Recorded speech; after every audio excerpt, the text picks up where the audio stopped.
Assalamualaikum warahmatullahi wabarakatuh.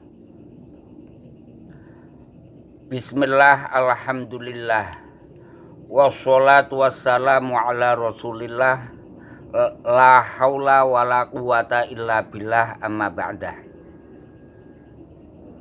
Saya tak cerita didengarkan, difahami, ambil hikmahnya. Pada zaman Nabiullah Musa alaihi salam, ada seseorang yang tanya pada beliau, hal ta'lamu ahadan a'lamu minka ya Musa? Faqala Musa la. Wahai Nabi Musa, apakah engkau tahu ada seseorang yang lebih alim dibandingkan kamu, wahai Musa? Nabi Musa menjawab, la, saya tidak tahu. Ada keterangan yang lain, Suatu saat Nabiullah Musa alaihi salam waqa'a fi qalbi, di hatinya terbersit demikian, an laisa fil ardi ahadun a'lamu minni. Sungguh di muka bumi ini tidak ada seorang pun yang lebih pandai dibandingkan saya. Pikirannya Nabi Musa tersebut kemudian diingatkan Allah. Karena Nabi Musa mempunyai pikiran seperti itu, Allah mengingatkan, ya Musa, innali fil ardi abdan a'badali minka wa alam. Wahai Nabi Musa, kamu tidak boleh sombong, kamu tidak boleh mengakui tidak di muka bumi ini tidak ada seorang pun yang lebih pandai dari kamu. Saya punya hamba yang lebih pandai, juga lebih giat ibadah kepada saya, yaitu Nabiullah Khidir alaihi salam. Mendengar dawuh Allah tersebut, Nabi Musa matur, ya Rabbi dulani alaih, tunjukkan saya ya Allah pada orang alim tersebut. Kemudian Allah menunjukkan, juga menjelaskan caranya menjumpai hamba yang lebih alim sekaligus lebih giat beribadah.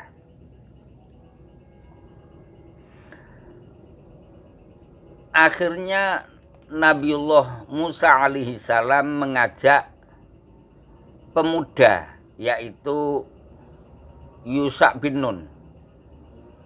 Nabi Musa berkata pada Yusha, wa idh qala Musa li fatahu la abrahu hatta ablugha majma'al bahraini aw amdiya huquba. Atau kesimpulannya, wahai Yusha, saya akan mencari orang tersebut dengan sungguh-sungguh. Saya tidak akan pernah berhenti sampai berhasil menemukannya. Setelah itu, karena Nabiullah Musa alaihissalam mengatakan demikian, Allah menguji sehingga Nabi Musa sudah kelelahan untuk menemukannya. Akan tetapi karena sungguh-sungguh Allah tetap memberi hasil. Fawajada 'abdan min 'ibadina atainahu rahmatan min 'indina wa 'allamnahu min ladunna 'ilma. Kemudian setelah sungguh-sungguh dalam mencari hamba tersebut, Nabiullah Musa alaihissalam berhasil menemukan. Setelah menemukan akhirnya sowan matur, hal attabi'uka ala an tu'allimani mimma 'ullimta rusda. apakah saya diperkenankan mengikutimu dengan harapan kamu mau mengajarkan saya tentang ilmu yang sudah diberikan Allah kepada panjenengan. Ada keterangan Nabi Khidir menjawab permintaan Nabi Musa, kafa bitaurati ilma wa bi bani Israil syula. Nabi Musa, sebenarnya kamu sudah cukup dengan ilmu yang diberikan Allah yang terkandung dalam kitab Taurat. Kamu juga sudah cukup menghadapi Bani Israel sebagai suhul kamu. Nabi Musa matur, innallah amaroni bihadza, ini perintah Allah, ini kehendak Allah. Setelah itu Nabi Khidir ngendikan, innaka lan tastati'a ma'aya sabra. Wahai Nabi Musa, kamu tidak mungkin mampu sabar bersama saya. Wa kaifa tasbiru ala ma lam tuhitu bihi khubra. Bagaimana mungkin kamu bisa sabar wong disiplin ilmu yang engkau bawa itu ilmu syariat, sedangkan bekal ilmu yang diberikan Allah pada saya itu ilmu hakikat. Akhirnya Nabi Musa berusaha meyakinkan, satajiduni insyaallahu sabira. Engkau bakal menemukan aku, insyaallah saya sabar. Wala a'si laka amro, dan saya tidak bantah.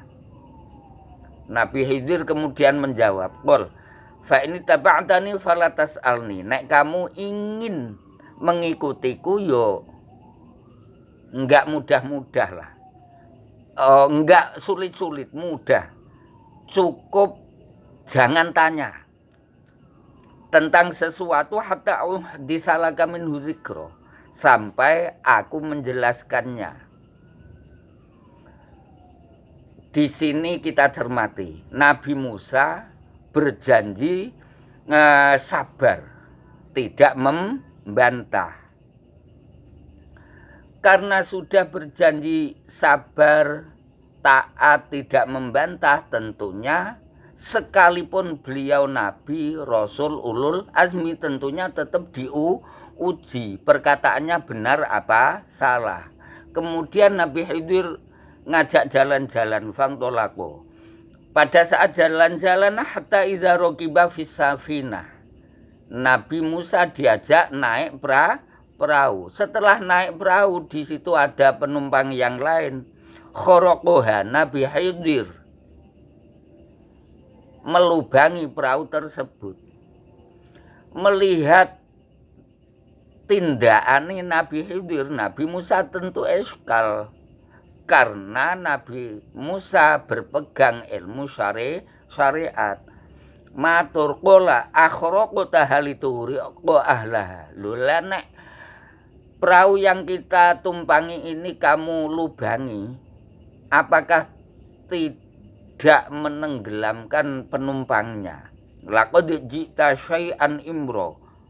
Ayya Khidir, ay imro ay aziman mungkaro. Jenengan mengerjakan perbuatan yang sangat membahayakan. Nabi Khidir mendengar protesannya Nabi Musa. Nabi Khidir menjawab, alam aqul innaka lan tastati'a ma'aya sabra. Loh, saya tadi kan sudah berkata tuh, wahai Nabi Musa, engkau tidak mungkin mampu sabar pergi bersama saya. Jadi tidak menjawab banyak-banyak, cukup diwelehake.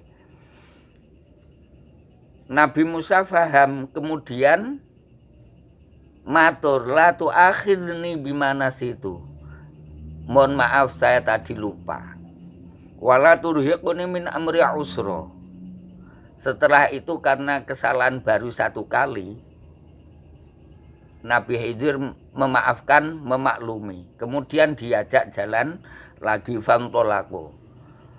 Hatta idza laqiya ghulama. Ghulama ini ada yang menjelaskan bernama Hasyur. Diajak jalan-jalan lagi. Di tengah perjalanan ketemu sama anak kecil ghulam yang bernama Hasyur. Pada saat itu fakotalah. Kemudian ghulam ini dibunuh. Perbuatan Nabi Khidir membunuh ghulam, tentunya Nabi Musa ingkar.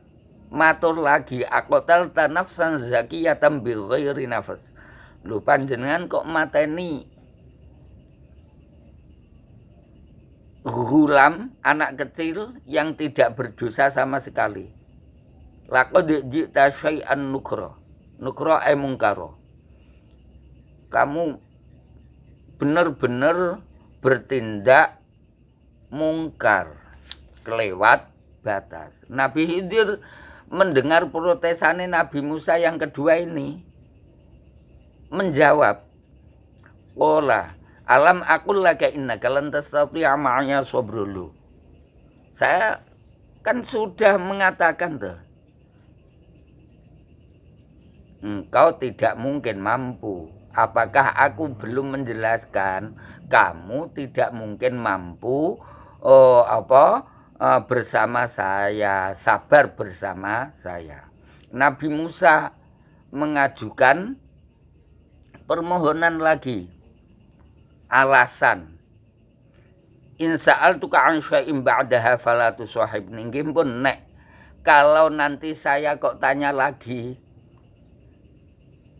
dah saya kamu keluarkan enggak apa-apa. Tidak diterima enggak apa-apa. Qad balau tamil ladunni udhra. Kemudian karena kesalahan baru 2 kali masih dimaklumi, diajak jalan-jalan lagi fantolako. Hatta idza ataya ahla qaryah. Qaryah ini ada yang menjelaskan bernama Antioquia. Istata'ama ahlaha. Diajak jalan-jalan sampai desa Antioquia. Pada saat itu sudah merasa lapar. Akhirnya minta makan pada penduduk Antioquia. Karena ini ujian ndelalah mereka tidak mau ngasih makan, fa'abaw ayudhifuhuma. Setelah tidak mau ngasih makan, tidak mendapatkan makanan, Nabi Khidir ngajak jalan-jalan lagi. Setelah jalan-jalan, fawajada jidaru yuridu ayyang qadhu fa'aqamah. Di tengah perjalanan menemukan tembok yang mau rubuh. Nabi Khidir membangun atau njejekake. Setelah melihat perbuatannya Nabi Khidir, Nabi Musa matur, "Lau syi'ta latakhadta 'alaihi ajra." Kalau mau kamu bisa atau boleh meminta ujroh, meminta upah. Nabi Khidir akhirnya mengatakan, hadza firaqu baini wa bainik. Sudah cukup sampai di sini saja. Saunabbi ukam malam tastati alaihi sabro. Nanti saya ceritakan apa hikmah 3 kejadian tersebut. Penjelasannya, amma safina fakanat limasakina ya'maluna fil bahar. Perahu atau kapal itu miliknya orang miskin yang pekerjaannya mencari ikan di lautan. Fa'aratu an a'ibaha. Saya merusak, melubangi. Karena apa? Wa kana wara'ahum maliku ya'khudzu kulla safinatin ghusba. Di sana ada raja zalim yang sukanya merampas perahu. Kalau perahu ini saya lubangi, nanti tidak dirampas. Setelah tidak dirampas baru diperbaiki. Itu rahasia atau hikmahnya saya melubangi perahu. Akhirnya masuk akal. Sedangkan yang kedua wa'mal ghulam fakana abawahu mu'minaini. Kedua orang tuanya mukmin. Akan tetapi fakhashina yurhiquhuma ay ayyuka kallifahuma tuhyana wa kufra. Saya takut nanti setelah gulam ini besar menjadi musuhnya orang tua. Inna min azwajikum wa auladikum aduwwan lakum. Setelah menjadi musuh, menjadikan orang tua yang semula mukmin menjadi kafir. Untuk itu fa'aradna ayyubdilahuma rabbuhuma khairan minhu zakata wa aqraba rahmah. Saya berharap semoga Allah mengganti yang lebih baik. Diganti anak yang lebih baik. Yang lebih mempunyai rasa belas kasihan. Yang ketiga wa'mal jidar, adapun tembok yang mau rubuh tadi, fakana li ghulamaini yatimaini. Kepunyaannya dua anak yatim yang bernama Asrom dan Sorim. Asrom dan Sorim ini anaknya Kasih. Setelah itu wakana tahtahu kanzul lahuma. Di bawah tembok itu terdapat kanzun min zahabin wa fiddah. Ada harta benda dari zahab fiddah, emas perak. Wa kana abuhuma solihah. Bapak ibunya dua anak yatim tersebut soleh. Karena soleh tentunya hartanya saya amankan. Karena itu sudah menjadi sunnatullah, innallah yahfazus soleh. Allah itu menjaga, merawat orang soleh. Tidak hanya orang soleh yang dijaga, bahkan fi sab'atin min dzurriyyati, sampai 7 turunannya dijaga terus. Fa'arada rabbuka iyablugha ashuddahuma wa yastakhrija kanzahuma rahmatan mir rabbik. Dengan harapan bisa dipergunakan dua anak yatim setelah mereka dewasa. Itu hikmahnya. Lah hikmah-hikmah tersebut, perbuatan-perbuatan tersebut wa ma fa'altuhu an amri, tidak berdasarkan hawa nafsu saya. Itu karena dawuh Allah Subhanahu wa ta'ala. Dan itu dzalika ta'wilu malam tasti alaihi sobro. Dan itu takwil penjelasannya sesuatu yang kamu tidak mungkin bisa sabar karena kamu menggunakan ilmu syariat, saya menggunakan ilmu hakikat. Mendengar cerita tersebut, mari kita dalami. Nabi Musa tadi diterangkan waqa'a fi qalbi alaysa fil ardi ahadun a'lamu minni. Kemudian Allah menunjukkan ada orang yang lebih alim. Ngoten ya, dawuh Allah, innali fil ardi abdan abadali minka wa a'lam.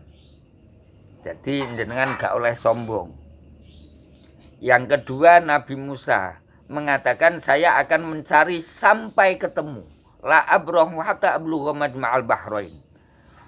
Ketika ada orang berjanji, pasti diuji Allah Subhanahu wa ta'ala. Untuk itu Allah memberi ujian yang sangat berat. Tapi karena Nabi Musa gigih, maka Allah mengabulkan apa yang menjadi cita-citanya. Fawajada abdan min ibadina atainahu rahmatan min indina wa 'allamnahu min ladunna ilma. Bisa diambil pelajaran lagi, Nabi Musa mengatakan satajiduni insyaallahu sabira wala a'si laka amra. Nabi Musa janji sama Nabi Khidir akan bersabar. Karena janji sekalipun Nabi Rasul ulul azmi tetap diuji dengan apa yang sudah saya terangkan tersebut. Juga bisa diambil pelajaran lagi. Tadi diterangkan wa kaifa tasbiru ala malam tuhitu bihi khubra. Ilmu hakikoh apabila diajarkan langsung pada masyarakat ya Ci, bisa menimbulkan fitnah. Ono anak sedang bermain langsung dibunuh. Kok diajarkan masyarakat ya timbul fitnah. Untuk itu ilmu hakikoh itu tidak diajarkan antar makhluk, tapi Allah memberikan langsung pada orang yang dikehendaki. Jadi ilmu hakikoh itu tidak dicari seperti kamu mencari ilmu syariat. Ilmu hakikoh itu pemberian langsung dari Allah kepada hamba yang diinginkan. Nah, sedangkan cara mendapatkan ilmu hakikoh bisa didapatkan dengan cara hati dibersihkan. Akal hati, akal pikiran, atau bahasa yang lain afidah harus bersih. Berukuran bersih bagaimana? Sampai tidak pernah menyakiti atau maksiat pada Allah. Bersih sampai tidak menyakiti makhluknya Allah. Karena apa? Menyakiti makhluknya Allah itu hakikatnya yang menyakiti Allah sebagai Khalik. Menyakiti karya seseorang sama dengan menyakiti yang membuat karya tersebut. Penjelasan ini sesuai sabda Rasulullah, man amila bima alima allamahullahu ilma ma lam ya'lam. Jadi ilmu hakikat bisa dicapai dengan cara kita mengamalkan apa yang kita ketahui. Juga cerita tersebut bisa ambil hikmahnya ketika seseorang mengatakan sesuatu, maka Allah meminta bukti. Nabi Musa mengatakan sesuatu, maka Allah minta bukti. Coba kamu ingat-ingat sih, ada orang mengaku toleransi, disebut toleran. Maka Allah menguji, benarkah orang yang mengaku toleran benar-benar sudah toleransi. Akhirnya diuji dengan cara Allah mendatangkan seorang alim. Orang alim yang berusaha mengamalkan dawuh Rasulullah berupa qulil haqqo walau kana murra.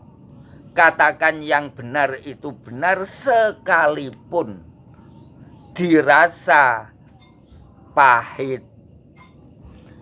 Nah, orang alim yang mengamalkan qulil haqqo walau kana murra suatu saat mengisi mau'izah hasanah, mendengar pidatonya si alim al-qail bil haqqi walau kana murra tersebut, orang yang mengaku toleran mengatakan itu pidatonya orang-orang radikal. Bahkan suatu saat si alim diundang ngisi pengajian di daerahnya. Di daerahnya orang yang mengaku toleran. orang yang ngaku toleran mendapatkan ujian ini ternyata menurut saya gagal. Karena apa? Karena si alim al-qail bil haqqi walau kana murra diusir. Diusir orang yang mengaku toleran, dicekal, diusir. Mendengar cerita ini, kisah ini, saya tertegun sih. Setahu saya perkara ini ada benar, ada salah. Lah karakternya perkara yang benar mau dikatakan benar.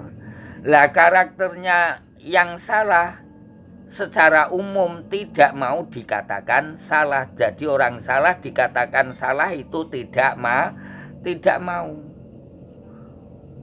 Ketika ada orang yang melihat pada orang salah kemudian mengatakan itu salah.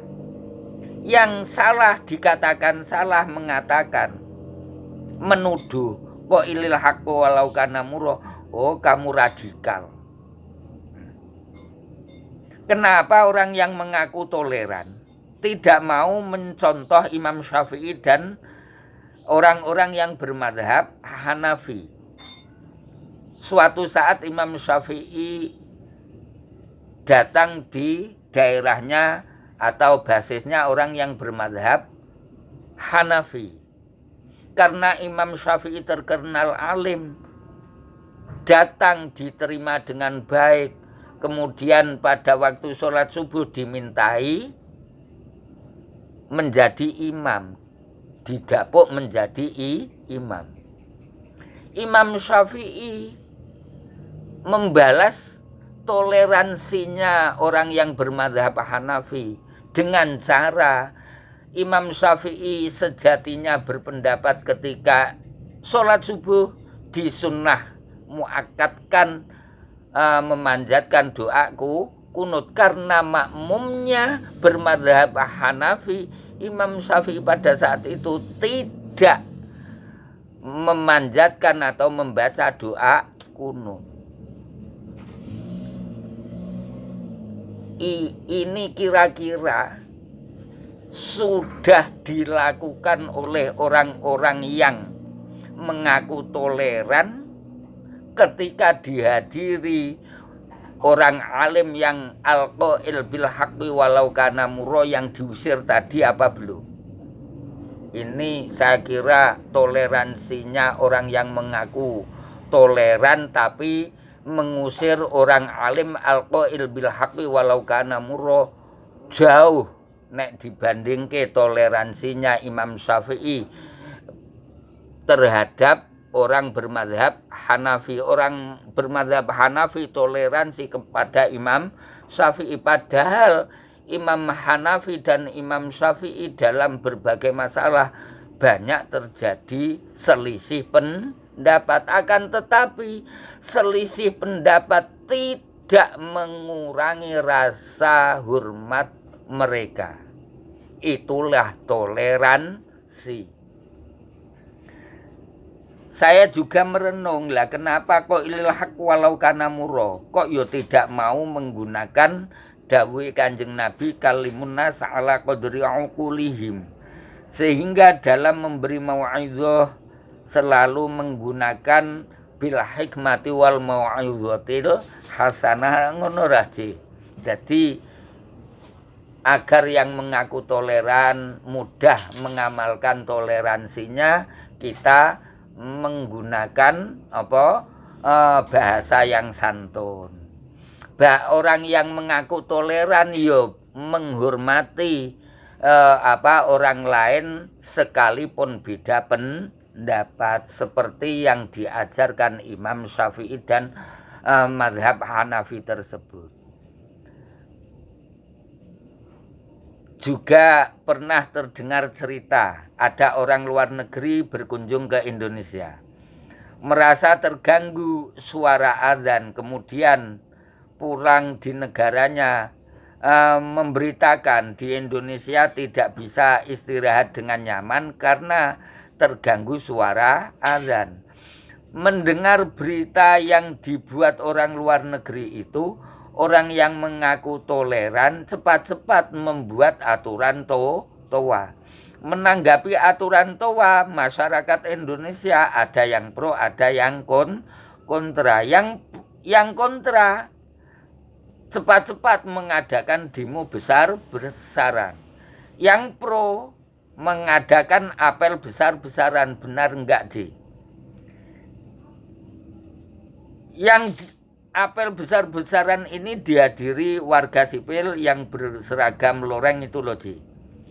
Melihat dua kubu yang saling mempertontonkan kekuatannya masing-masing, ditambah mendengarkan berita di dunia maya maupun televisi, saya tertegun, Ji. Mungkinkah akan terjadi perang saudara? Lah kalau terjadi perang saudara, apa mungkin Indonesia bisa maju? Dengan tertunduk malu, terpaksa saya mengucapkan begini, D. Mengucapkan selamat kepada orang luar negeri tersebut yang membuat berita di Indonesia gaduh dengan suara adzan. Kemudian diiringi dengan aturan TOA. Dengan tertunduk malu saya mengucapkan, kau berhasil mengadu domba saudara-saudara saya. Untuk itu saya mohon kepada yang mengaku toleran, yang membuat aturan TOA. Ketika membuat peraturan, kemudian ada yang tidak sependapat. Kenapa ditanggapi dengan apel besar-besaran? Kenapa tidak mengamalkan Pancasila sila keempat? Kerakyatan yang dipimpin oleh hikmah kebijaksanaan dalam permusyawaratan perwakilan. Dan sila keempat itu sesuai ajaran Al-Quran, wa syawirhum fil amr wa amruhum syura bainahum. Begitu juga, kenapa kok tidak mengamalkan sila ketiga persatuan Indonesia? Lah sila ketiga yaitu persatuan Indonesia ini ya sesuai ajaran Al-Quran, wa'tasimu bihablillahi jami'an wa la tafarraqu. Kalau kita warga Indonesia mau mengamalkan Pancasila, insya Allah rukun. Kita warga Indonesia yang kebetulan beragama Islam mau mengamalkan ajaran Al-Quran, insya Allah Indonesia rukun. Setelah rukun terjadi perdamaian. Setelah damai, ibadah yo tenang, mencari nafkah